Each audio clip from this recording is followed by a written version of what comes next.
Welcome back to our channel. So today in this video we are going to discuss about how to test price experiments with entitlements in Chargebee. So without wasting much of our time, let's get straight into the video. So in Chargebee you can simply test price experiments with entitlements by using its dedicated test sites.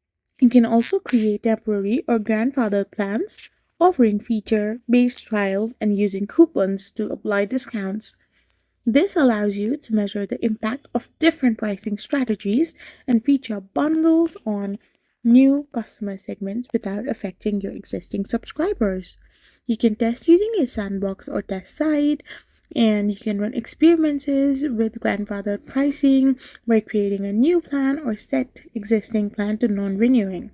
You can also use feature-based trials like a create trial plan, enabling temporary entitlements and track conversions. You can also use coupons for targeted testing and combine with the A/B testing tool. I hope you found this video helpful, so don't forget to hit that subscribe button and do give us a thumbs up. We will be back again with more informative videos. Thank you for watching.